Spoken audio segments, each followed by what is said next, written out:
Hi, this is Peg from the International Kitchen. I'm talking about more of our favorite destinations for our cooking vacations and culinary tours. And today I'm highlighting a destination that was a big surprise to me, Portugal. Some people think of this small coastal European nation as being a sort of little Spain, but it has an entirely unique history, culture, gastronomy, and topography that make it one of my favorite destinations. Today I'll be highlighting 5 reasons I think you should experience it for yourself on one of our tours.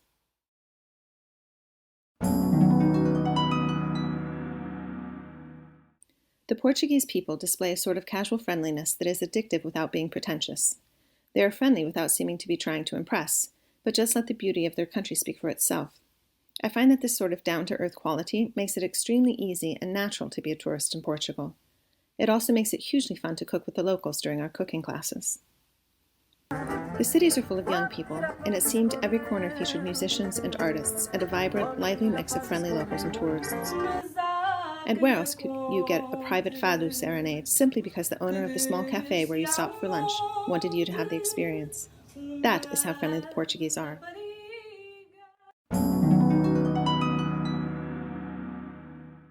Portugal, although a relatively small country, has a number of incredibly beautiful cities full of history.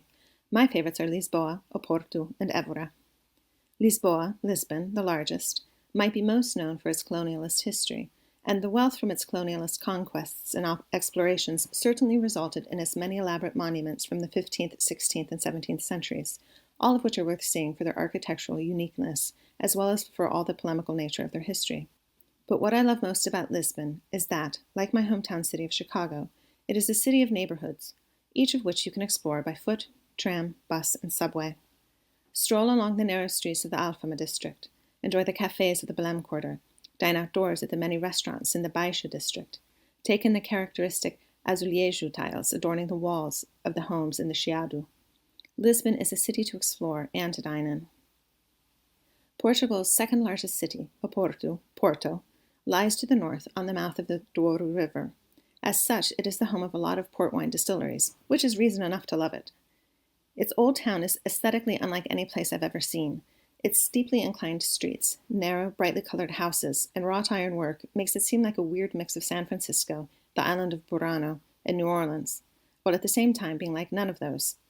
It too has a wonderful restaurant scene to explore, and it is also famed for its many and very diverse bridges that span the River Douro, which add to its unique and unmistakable appearance. Third on my list of favorite cities in Portugal is Évora, which lies in the heart of the Alentejo region. The region itself is fascinating, as it is mostly agricultural and known for its slow, relaxed lifestyle, to the point that there are numerous sayings about the Alentejanos' indolence. Évora was founded in the 12th century and was a hub of various cultural heritages, including Celtic, Roman, Arab, and Jewish. For centuries it housed a royal residence of the Portuguese king, which was initially a summer residence, but in the 15th century became the primary residence of King John II and then his successor Manuel I. As such, it was one of the centers of the Portuguese Renaissance. Due to all of this history, it boasts, as you can imagine, a multitude of interesting sights to see within its city walls. And just a few kilometers outside of town, you can also visit the Cromlech of Almandres, which dates back to the 6th century BCE. One of the primary crops in the Alentejo is cork, so you will find shop after shop in Évora featuring just about anything that can be made out of cork. But the cork production has an added benefit as well. Because of it, the ecology is naturally organic. Chemicals are bad for the cork oak trees, hence they are simply not used. It's just one more thing about Évora that we find fascinating.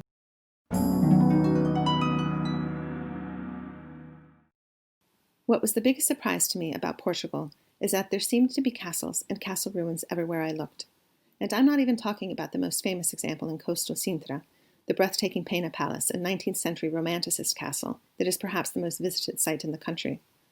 Or the medieval Castelo dos Mouros, Castle of the Moors, also in Sintra, and built in the 8th and 9th centuries by the Moors during their long reign in the area.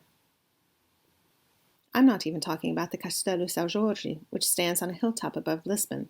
Although the castle's history goes back to Roman times, it was destroyed by the region's terrible earthquake of 1755, and the current structure is almost completely the result of a restoration in the 20th century.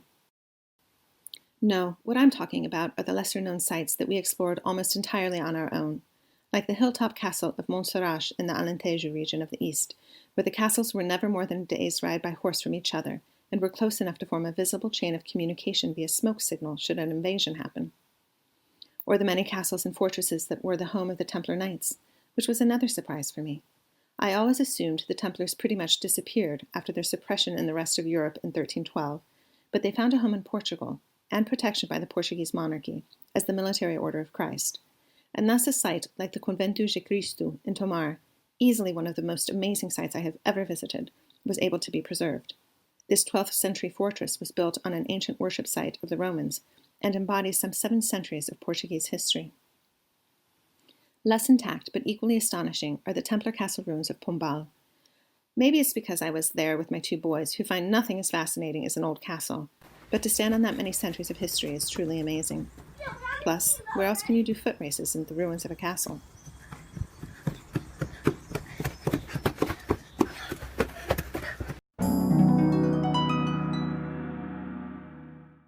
The food and wine of Portugal was a revelation as well. One of the most famous dishes is a sandwich called la francesinha, a sort of croque-monsieur sandwich on steroids.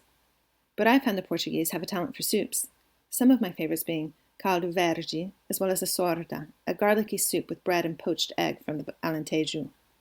The soups fit in with a homey profile of traditional Portuguese cuisine, where you can find rich stews with meats and beans, and everything seems to come with potatoes, and often rice as well.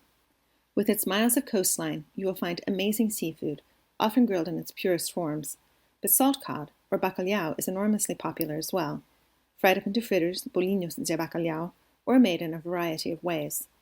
In Portugal, they say, in fact, that there are 365 ways to prepare bacalhau, one for each day of the year. And don't forget also the wonderful cured meats, some from the famed acorn-eating black Iberian pigs that are raised along the border of Portugal and Spain, fresh and aged cheeses, and the fine wines and ports, which are shockingly affordable. Eating out in Portugal I found in general to be significantly less expensive than in other parts of Europe. My favorite, though, has to be Portugal's famous egg custard tarts called pastéis de nata. You can find them served warm in bakeries throughout the country. Definitely get a 6-pack. One will not be enough.